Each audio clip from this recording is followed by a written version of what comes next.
Coach, how's the health of your ball club coming out of the scrimmage? Not bad. I mean, we didn't get anything in scrimmage. So we've had a couple guys that kind of got some minor things. Robert McCray's got turf toe. It's been casted, just immobilized, so he's been limited for a while. The line's good. I think Robert's on defense. Willis has come off a shoulder injury, so he doesn't do contact. Jay Sean has come off of injury, doesn't do contact. Andre Brown's come off a shoulder injury, doesn't do contact. They're all practicing. Camion Patrick's hurt a knee and is out right now. We don't know how long that'll be. But anyway, we're doing all right. How do you feel like you did in the scrimmage? It was good. I mean, the defense started very, very well. I would have told you if I was judging defense one, Coach Allen didn't think they created the turnovers they needed, gave up a few plays at the end, didn't finish good, so he wanted to not name the defense. You know, we try to have, who wins per day, and sometimes it's a subjective feeling, and you're trying to be fair, and you're not trying to go back and forth and give an award to everybody so it's 50-50. I would have told you I was very pleased with the defense. Offense did finish well. It was a windy day, tough day, and we're still trying to force the quarterbacks throwing. So we didn't just say, okay, we're going into the wind. We threw it a lot, so it was kind of tough sledding. But I thought it was good. It was good both ways. Again, I thought today there's some good both ways. A lot to clean up, but we're putting a lot of situations. I really like the way the teams practice. There's a lot of confidence that I think as coaches we get from how the guys are working. And so spring ball, a lot of work to do, but I think there's a lot of good things that we can keep building on. What is your quarterback situation right now, Kevin? The last couple of days, Austin King's actually looked nice and really did in the scrimmage too. He and Richard Lago in between plays don't know what they're doing. So when you say hike and the ball's in their hand and run around, that makes some plays. Danny's so much better in between plays, command presence, getting lined up, what to call, because he's just done it more. So when in between plays and you're thinking a lot, sometimes Austin and Richard can get a little bit out of sorts, and that's why today we did that segment moving the ball around, because in practice sometimes you just run plays. And the other day in scrimmage, the first time we really moved it from place to place to place to place to place, we seemed out of sorts. And sometimes that's the quarterback. And at the same time, he's thinking about what his job is. So those guys have a lot on their plate, but been encouraged both. Again, those two guys' skill set are very encouraging. Danny still's been pretty consistent.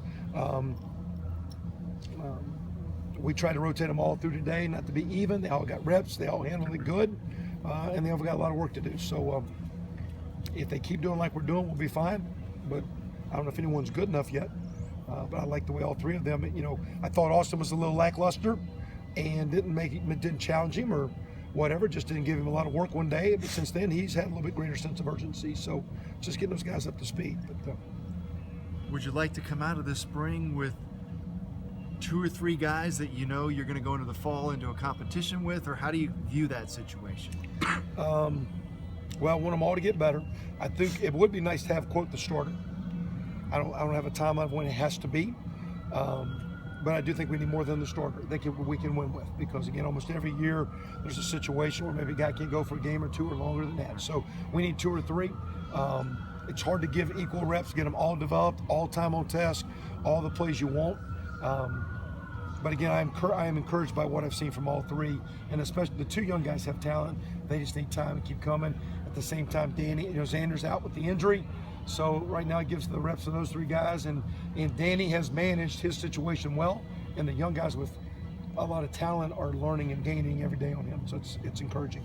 Luke Timian was another one of those walk-ons who seemed to make the most of his opportunities down the stretch last year. Did you see him factoring in at some point this year, the second year? Yeah, well, he had a couple touchdowns at the end of last year, I think, or he had a big play at Maryland was a touchdown in the bowl. I mean, there's a number of those guys. You sit there and look at our football team, and Mitchell Page is, right now in our receiving core, you got Mitchell and we got Ricky Brookins and A-Rod playing running back and moving around. Luke Timian, Ryan Watercutter. We lost a couple with Cassara. Watercutter's a nice tight end. So offensively, that walk-on core has been very, very good for us. Defensively, Ben Box, a very significant contributor. And then our kicker is as good as there is in the league. Our snapper, Gotzel, did a nice job last year.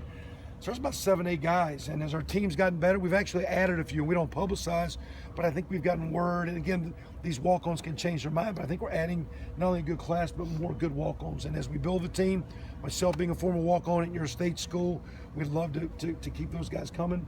I do see Luke definitely in the rotation. And, how far, how much, I mean, he's just going to be one of those guys playing. It will be interesting when the freshmen show up, because when those freshman receivers and tight ends and running backs, they'll really enhance the offensive skill. But right now, he's not playing by default. He's a good player for us. He's doing well. You talked about Brandon Knight last week. Just kind of where do you see your left tackle spot right now? Again, I think he's doing well. In some ways, I think he's got to stay healthy, and he's played some last year and played really well. But I think he's farther along than probably where Feeney and Spriggs was as a young guy. I mean, he's a good football player. He's turned, got to get stronger, mid 280s and bigger. We got to keep him healthy, but he's very athletic. He's very tough, likes to play. I mean, he's a very coachable kid that I think in time, if he stays healthy and continues to develop, he'll have a good year, and he's on track to have a strong career. Has he kind of laid command at that position, more or less, just sort of made it his at this point? Yes. The only reason it wouldn't be, well, I'd love for someone to beat him out, because again, it means Timmy and DeAndre Love and Delroy Baker coming along. But there is a chance, based on tight end situation, if we needed to, you could play him as a big body tight end and go with 3 tackles in the game. And that's kind of what we were doing last year when it was Camille and Spriggs. And you say we don't throw that guy, but when you're a running team, you still have to structurally line up to stop the run. And so you can say, well, that guy's never running a pass, but you better put a guy over there, because here comes some good running backs. And I do think I've had several guys watch practice and said, you lost a couple good linemen, but your line looks as good. So I think the line has a chance to continue to be consistent. Greg and James Patton, that complements them. They do a very, very good job. Be interested to see you get a kid like Coy Crunk in here, because Coy's a little bit like Spriggs, and he's a little bit like Jason. So, sometimes big bodies are what play in the Big Ten. And I think Brandon Knight will be our left tackle, but I also think he's athletic enough that if we need some big boy sets, that we can move him. And then you get Timmy Gardner and Dimitri Camille, and you just put some bigger people in. There's a time and place, short yardage, goal line, killing the clock, where sometimes those big people are good for you, and we need that. But Brandon's doing really good. I like him. Far enough along in the spring now, are there any guys that have surfaced that kind of surprised you a little bit? Any names come to mind there? No, I mean, to me, the surprise, I said so a week kind of indirectly or something, there's some guys I guess doing okay, but some of these guys have played. We do have a lot of guys back. We did, again, I think redshirted some decent guys. So I'm not individually surprised. I'm surprised with the consistent energy and the way these guys come out there. And today, it's a week before the spring game. You're really not playing. I just like the way the energy, the way they approach it, the way they're kind of going at it. And I don't want to say I'm surprised, but I'm pleased with that, and I'm encouraged with that, because I think this is where times of year where your toughness and your intensity can level off. And last night, watching the championship game, you could tell for months and years the way that Villanova played. They had a nice, without being overly physical, a nice toughness about their team, and the way they held their ground and fought, made so many competitive plays. And I used that with our team today. You could just tell over time that was a mindset.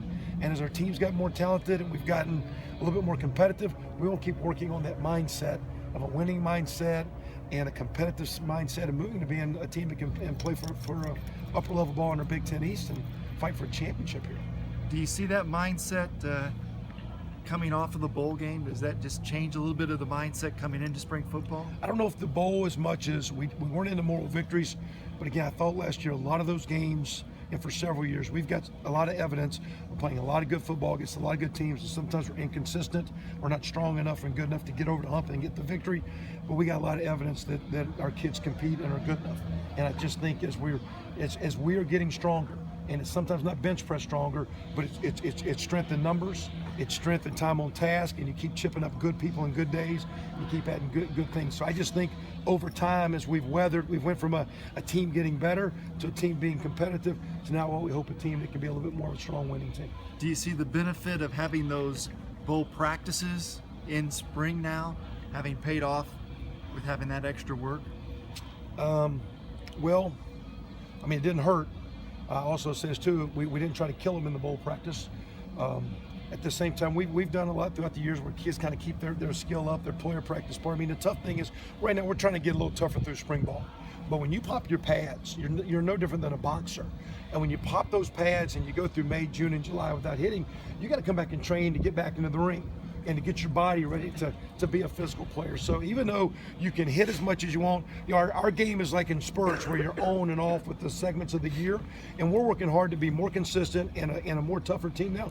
We're going to always have to recreate that. So the bowl thing helped us, but you go through the lifting, and we had a great winter, and it's tough, but now you got to put the pads on hit. That's a different type of toughness, and you're constantly going back and forth gaining that. So the bowl didn't hurt, but I think last year and the last couple of years in general, we've just recruited better, developed better, and our kids are excited, like what they're doing.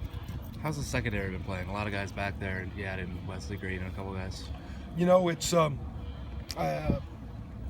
think they're doing a great job. Coach Allen, and Coach Shelby, and Coach Joseph now of getting what they want to do. And once in a while, they're going to be out there where, you know, you're one-on-one, you give up play. So when the left guard combos the wrong guy and the backer makes the tackle, everybody says, well, that's a great play by the backer.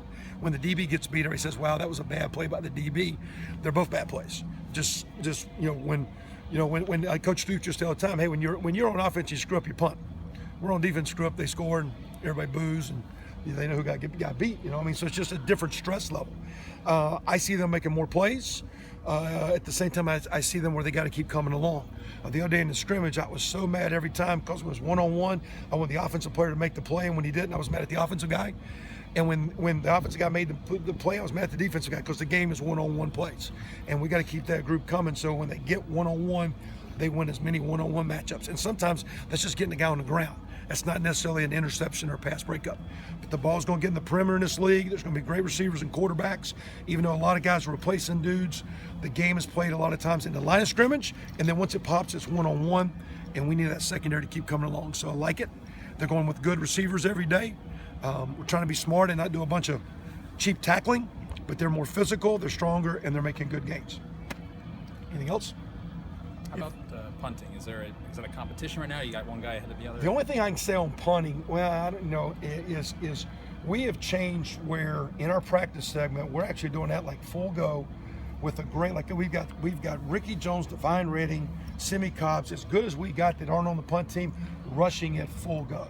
And we're really trying to stress the punt team out because I just went through and showed them games where for several years there's been a lot of critical punt plays that could be better.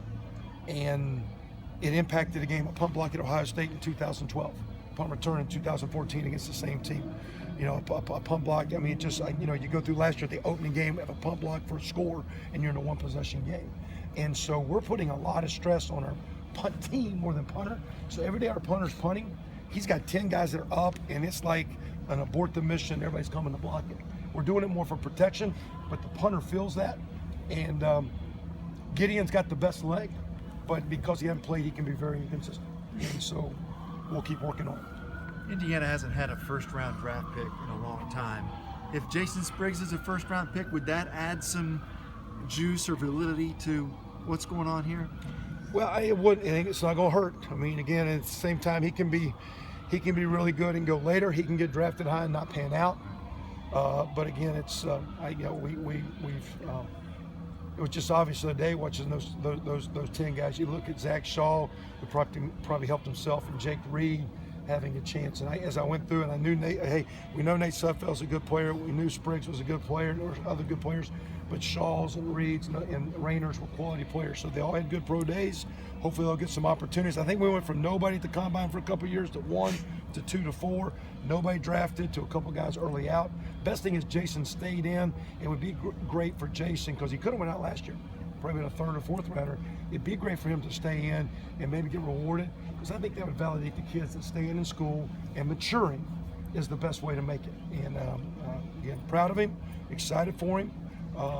We don't have Dan Feeney's banner up there, but that would actually be 3 guys, and you got Antoine Randall, and before that you got like a 20-year swing. So you got 3 years in a row, some guys making first-team All-American. That's just a sign of advancement. So doesn't mean he's the worst player, worst team if he doesn't make it, but we'll be very, very proud, and it's a credit to him and his family and the work he's done. Good. Thanks, Coach. Thanks, Kevin. Who you got in the Masters?